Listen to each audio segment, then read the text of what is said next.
Hello everybody, it's Tuesday. Thanks for watching these videos. I appreciate it. Hopefully they're helpful to you. I think everyone in Norton Healthcare would agree with me that the question that we're asked most often by family, friends, anybody we talk to who's not in healthcare, even some that are in healthcare, is when's this all going to end? When do you think this surge will happen? When do you think we can go back to normal? And sadly, we don't have an answer to that question. We don't know. And that creates a lot of frustration on everybody's part. But I think the way we have to look at this is this is one of those marathons that we always talk about. The problem with this marathon is we have no idea what the mileage distance is. We hope it's 26.2, but it could be longer, it could be shorter. But one thing we know for sure is that we've got the community and patients, families, everyone all along the way of this marathon that's counting on us. And I'm sure that we're going to be able to finish this marathon. We're going to do the right thing for our community. So let's all stay together in this. Let's all finish this marathon, even though we don't know how long it's going to be. As always, for the last 16 days, every time we've done a video, we've talked about our numbers. We've been very transparent. We've shared these numbers with you. Today, I want to report to you that we have 175 patients that have tested positive for COVID-19. Now that's up 35 from yesterday. I understand that feels like a big jump, but understand we had a lot of tests that I've said were backlogged. We got 200 results back yesterday, so that's going to account for numbers growing up to 35. 38 of those are inpatient with us, 21 at Norton Audubon Hospital, 8 at Norton Women's and Children's Hospital, 6 at Norton Brownsboro Hospital, and 3 at Norton Hospital. We've had 55 employees who have tested positive thus far. That's up from yesterday of 53.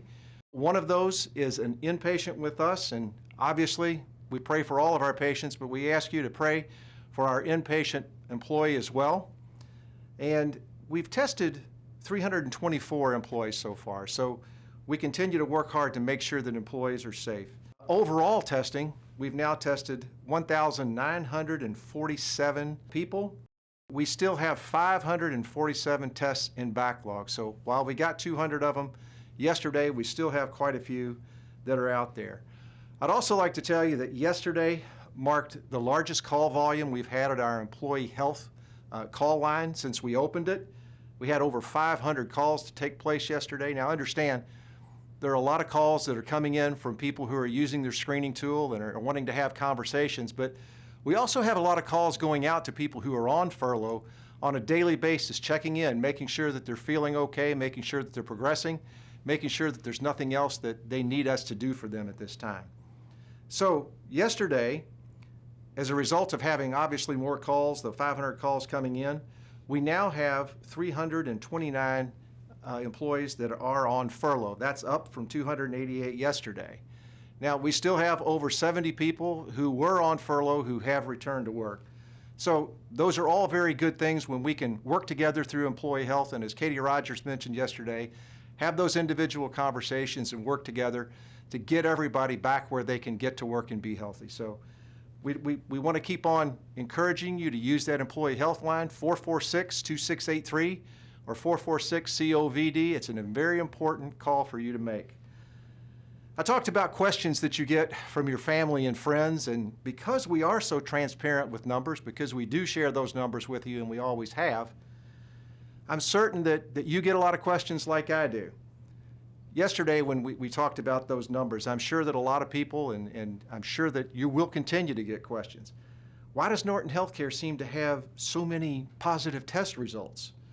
Why does Norton Healthcare have more than the other systems? And I want to make sure that we have a conversation with you today that you understand that a little bit better. I think one reason right off the bat is we have 5 large hospitals. We also have over 250 outpatient locations. So that generates about 3 million patient encounters a year. Now, that's more than all the other systems in Louisville combined.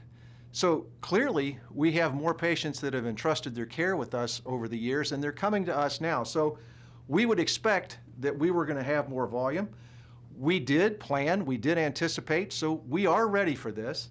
We knew that there would be an influx, and we knew that these numbers for us would likely be higher than most. But I've asked Dr. Steve Hester to walk through the methodology and the specific numbers of why that is. So, Dr. Hester.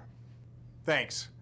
For reasons you discussed, Russ, and things I will get into, we're not surprised we have an increased number of positive results. I often get questions from the community about when will testing be available. Unfortunately, the limited availability of testing has made it difficult to use traditional methods to identify community spread. At the beginning of this pandemic at Norton Healthcare, we realized the limited testing meant we needed a clear plan for prioritization, and we focused on testing employees who were exposed or symptomatic after consultation with employee health. And we prioritized our inpatients.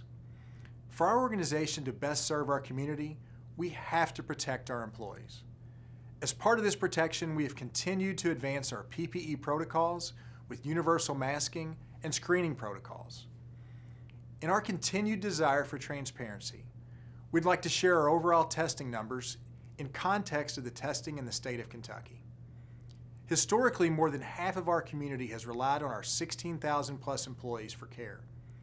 In the state of Kentucky, there have been 6,810 individuals tested and 480 positive. At Norton Healthcare, we have tested 1,947 individuals with 547 pending results. In these 1,947 tests, we have 175 positive results. As a percentage of these tests in the state, this may seem high, but we've been aggressive and planful at testing the population with the highest likelihood of symptoms. While testing is limited, we will continue to prioritize this testing for our caregivers and inpatients in our facility. We believe this helps us as an organization understand community spread. And as those of you taking care of patients know, we have community spread. It is in the community, and please tell those in the community the best thing they can do for our caregivers is follow the message from state and local officials. Self-isolate, practice social distancing, and minimize travel. Together we can overcome this challenge. It is contrary to our nature to find ourselves and our activities limited, but we must continue to follow these new rules for our society to overcome this challenge. Thank you, and thanks for all you do to care for patients in our community. I continue to be amazed and impressed with your dedication to patients. Thank you. Thank you, Dr. Hester. We appreciate that explanation. It's certainly something that doesn't surprise us. It's certainly something that we understand is our responsibility to make sure that we take care of everybody who comes to seek our help. I want to talk a little bit about the universal mask protocols that were instituted yesterday. Appreciate your flexibility, appreciate your patience as we rolled that out. I think it went better today. I think it will go better tomorrow. It's so important, as Steve talked about the community spread, it's so important that we do this right and we use masks appropriately and correctly. I also want to say we've changed the process and the protocol and the policy so often over the past 2 weeks that it's understandable if you are confused. But don't stay confused. If you have questions, make sure that you go find a supervisor, a leader, who can answer those questions to your satisfaction. It is important that as we're on universal mask protocols that we're using those masks well, and most importantly, that we're using the appropriate mask for the appropriate task. So make sure that you get an answer to your question. I also want to say this, if at any time in any of our medical facilities you cannot find the mask that you need to do that appropriate task, make certain that you go find a leader. If you can't find that leader, pick up the phone, dial 0, and ask to talk to the house supervisor. We absolutely have to make sure that you have the appropriate PPE to do your job. And we want to make certain that you know how to raise your hand if you don't think that you have the appropriate equipment. So please, again, don't just wonder about it. Find a leader, ask the question. If you can't find that leader, pick up the phone and ask for the house supervisor. It's the best way that we can make sure that we keep you safe and that we keep the community safe. I wanted to close today by saying I think we're all feeling anxious about where we are. I think that's very normal. I know I feel a whole lot of anxiety about your safety on a daily basis. We've done everything that we can possibly do to create as safe an environment as we can possibly create in a time that we don't know a whole lot about. You know, we've tried everything from really restricting that visitor policy and really ratcheting down as we went. We've tried to come up with a screening tool that helps you assess yourself and keeps you safe and says to you, if you're not feeling well and you shouldn't be going to work, make sure that you're not. Make sure that you're having the conversation with employee health. We've done the temperature checks to help you somewhat remind yourself of those things.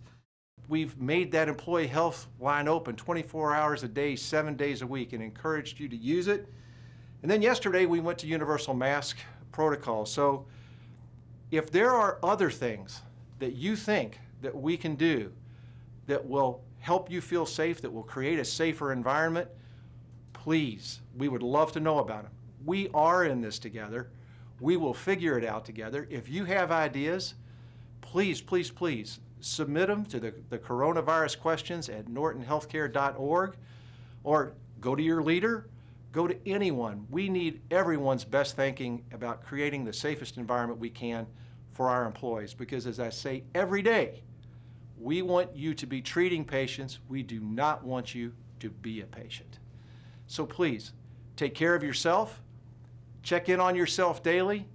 I know this is tough, but I assure you, we're in the best possible place that we can be to take care of the people who need our help most at the time they need it most. Thanks again. We'll talk tomorrow.